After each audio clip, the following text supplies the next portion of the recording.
My name is Vicky Nasar.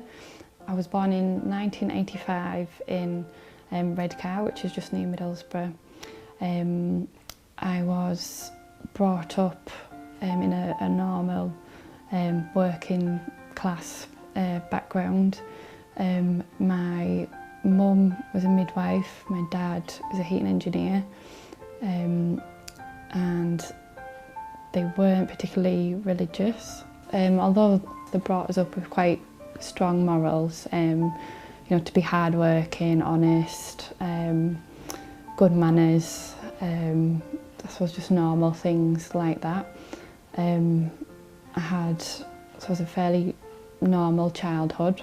I used to enjoy, I suppose, swimming. I did a bit of horse riding. I really enjoyed dancing. So those were the main things. I also played the piano for quite a while, from about age 8 to 12, I suppose, I learnt the piano. I was always, I suppose, described as a fairly quietly confident person from a young age. Sometimes I could be quite shy. I was usually very well behaved, you know, at home and at school. Just used to get on with my schoolwork and do as I was told. We did go to Sunday school, me and my brother, for a short time when I was about 3 or 4. And I remember enjoying that, and we used to learn about Bible stories and things like that. And we only stopped going because I think my mum and dad were too busy with work. After that, we never really were involved much in any church until I reached about the age of 10, and one of my best friends was getting confirmed in a Church of England, so I did that with her, just to keep her company, really. And from then on, I started to get more and more involved in the church. I used to go regularly, and I learned, I suppose, quite a lot about Christianity and the Bible.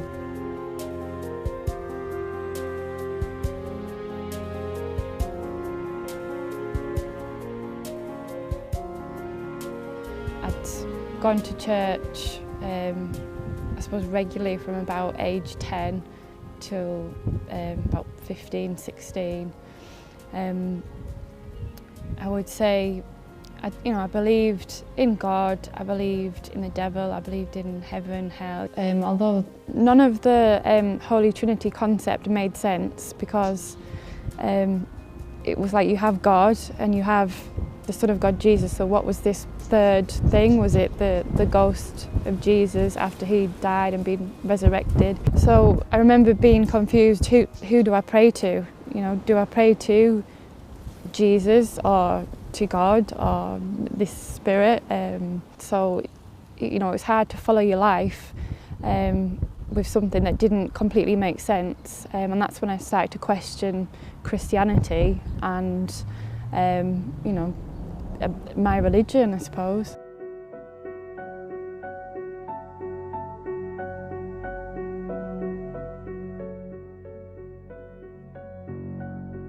I definitely believed in God, and I would have called myself a Christian.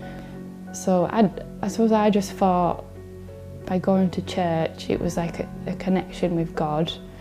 And as I got older, I started to lose that. It just stopped making sense. I just felt like nobody was listening to, you know, to my prayers when I was going to church. I wasn't getting that sense that there was something, you know, holy there. I had my heart set at one point on becoming a doctor, and I wanted to go to medical school. And all through school I'd studied so hard, all through college. You know, I'd maybe like given up going out with friends, you know, so that I could get schoolwork done and things like that. And when I didn't actually get accepted into medical school, even though my grades were pretty good, that turned my world upside down. You know, I had this plan for my life that I dreamed of, and all of a sudden I knew it definitely wasn't going to happen. So that was one thing. I remember sort of feeling quite depressed when that happened.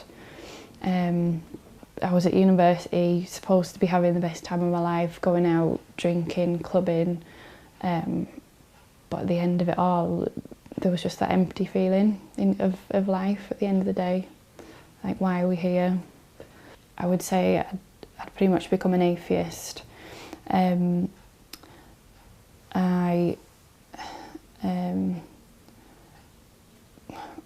became an atheist, I suppose, because I just felt like Christianity didn't have the answers. As it was corrupted. I hadn't really looked into any other religions at that point. I suppose I just started to live my life as I wanted to, I suppose, without any specific direction or purpose, just to have fun. I would go out drinking. I had boyfriends, just like any, I suppose, normal 18-year-old girl at that time. But I found life was full of problems, full of obstacles. That sort of lifestyle didn't make me happy. I think that probably 99% of people in Britain probably are depressed, or at least at some point. I know that the number of people taking antidepressants at the moment is very, very high. And I think there's a lot of people just the same. Maybe they're okay until something does happen in their life where they are tested and they then don't have that religion to fall back on. So it's very easy for them to become depressed, because I suppose their life is quite empty, lonely, they don't have answers.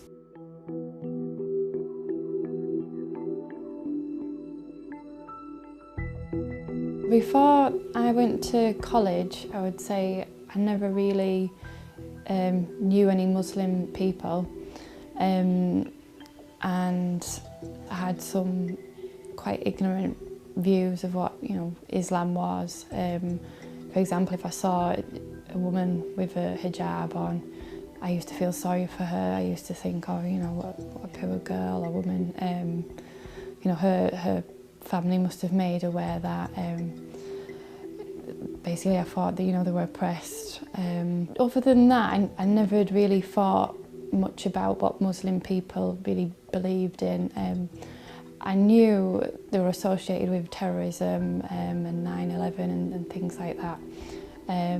But I never really, took much notice. And then when I was in college, sort of 16, 17, I became quite good friends with a girl. She was originally from Sudan, but she was Muslim, and she was just one of the nicest people I'd ever met. She was so open, honest, and then I got another surprise when I went to a house, because I used to stay over there quite a lot, and her mum used to treat me as if I was another daughter, just one of the family. Even her sisters, and I think she had one brother, they were all the same, really warm, welcoming. So even though at this point I was introduced to a Muslim family, I still didn't really take much notice of the actual religion. I didn't think, oh yeah, Islam is something that I need to look into further. But looking back now, I remember being, very impressed.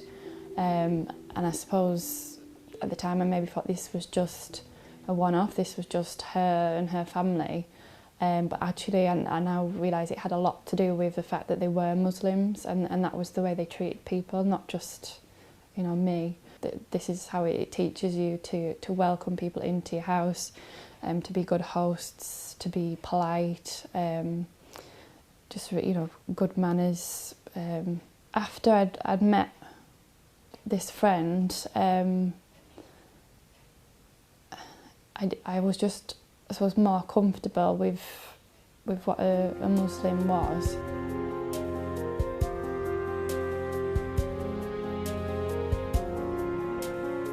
When I was at university, I actually got friendly with someone from Saudi Arabia, and they found out that I had been brought up with a Christian background. I knew quite a lot about the Bible and things, so they actually started to really ask me a lot of questions about, I suppose, what was the same in Christianity and Islam and what was different.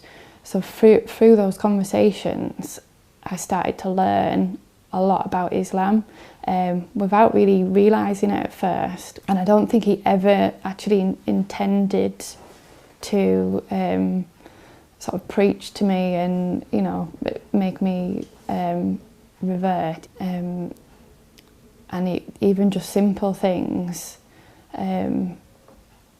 like really opened my eyes, because I think before that I'd been very ignorant towards Islam. I just classed it as another like nonsense religion, and the more I learnt about Islam from those conversations, that sort of the more shocked I was. I became very interested in it.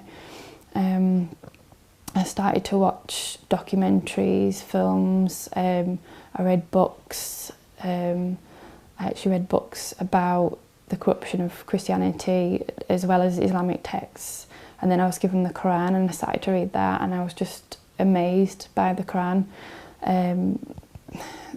There was nothing in it to me that said Islam was, you know, a religion promoting terrorism. All the sort of ideas I'd had about Islam in the past were completely wiped away. And I suppose just from learning about that, I decided I couldn't ignore it. I just had to follow it. It was just like a change in my heart.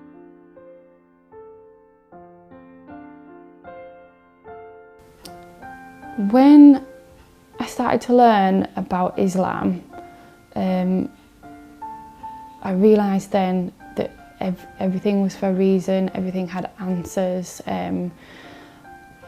What we have planned is not necessarily what Allah has planned for us, and in fact you often learn in the future things have worked out for the best. So I think I must have reverted, I think it was about the end of 2004, 2005.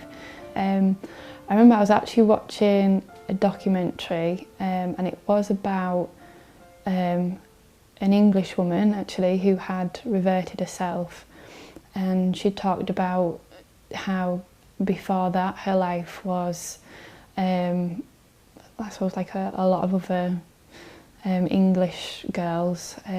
She'd had I think, if I remember correctly, she'd had a bit of trouble with like drinking and sort of getting in trouble and hanging about with like groups, and I think she had actually a Pakistani boyfriend, and she ended up marrying him in the end, and she learnt about Islam, and she just completely transformed her life. And she was saying how how her life is now better, how it's improved. She talked about a lot of things.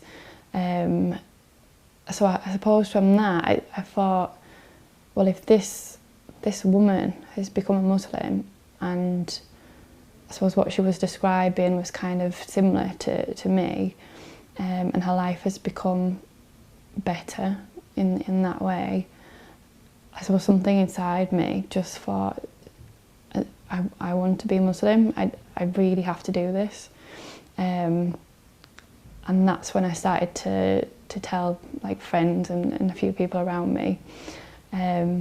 Some of them were quite dismissive, as if, oh, like really, is this not just like a little fad? They didn't exactly. But I think they kind of, well, if you are genuine, that's nice. But the Saudi friend, he was over the moon.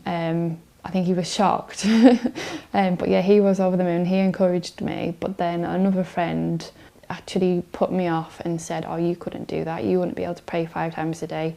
You won't be able to stop drinking. Your family will never accept it.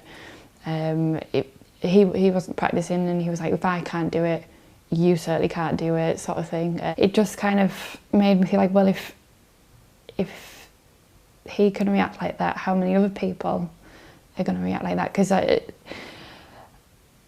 like we know that just because somebody is a Muslim, it doesn't necessarily mean they are a good person. They might call themselves a Muslim, so I was a bit worried about maybe going to see an imam or someone in the mosque and getting told to, to get lost or something. I mean, the chance of that happening is obviously very, very slight, but that I was still a bit worried about getting accepted, I suppose, by other Muslims, as well as non-Muslim people.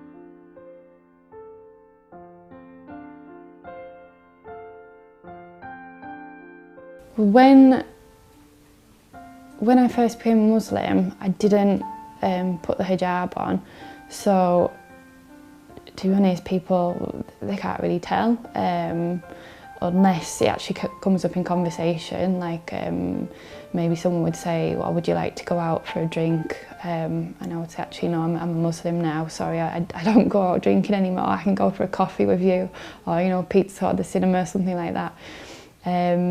And I actually found a lot of people then wouldn't bother with me.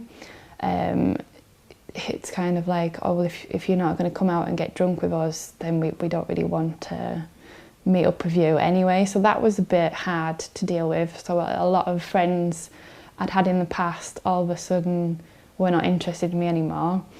I suppose even sort of people at work, after work, they'd all be saying, oh, we're going to the pub for a drink, and obviously I wouldn't be included in that. So that was sometimes, made you feel a bit lonely, a bit left out. When I did actually start to wear the hijab, I felt like people at work didn't really have a problem with it, or at least not to my face. I think because of my job, they then know, oh, well she's like an educated woman. I don't know if it was something to do with that, so that they treated me quite nicely with respect, but I found if I'm walking in the street or say in a supermarket, I get a lot of people looking at me, and some of them, I would say in a quite negative way. I've had the odd thing shouted at me, maybe from across the street, so that kind of puts you off a little bit, doesn't make you feel quite comfortable, but it depends where I am. If I'm in my local town, no matter what, people always stare.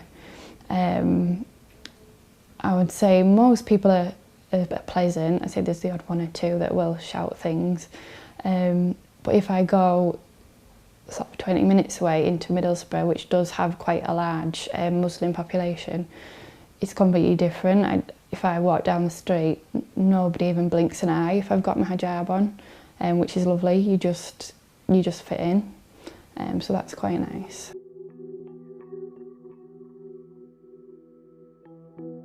Since I reverted to Islam in about 2005, 2006, I I've been married and I've had a son, and this is him, Yusuf. He's 18 months, and my life has definitely changed for the better since becoming a Muslim. I have much more focus in my life, and a lot of that is due to being guided from the Quran. So I do use the Quran, as I say, for my daily life. If I'm having problems in my life, if I want to look for answers, I know that I'll find it in the Quran. As well, what I find is sometimes you'll read something in the Quran like one day, one time, and you'll get a certain meaning from it. And then you might sort of find you read it again in a few months, and you can get a different meaning from it. Not that it contradicts itself, but it's so amazing, it's so complex. It's not just a book, like a collection of stories like the Bible. It is something to live your life by, basically. My advice to anybody who hasn't read the Quran, I would say definitely not to dismiss it as a nonsense religion. It's not full of violence or hatred towards non-Muslims. It's not telling people to go and become terrorists and blow themselves up in the name of Islam. It's just not like that. It is a peaceful religion, and if you read the whole Quran, you will understand all the context to different things. My advice to somebody that is thinking about reverting to Islam, I would say just go for it. Don't hesitate. Don't worry about what people are going to think and say, because in the end Allah will help you. He'll be there.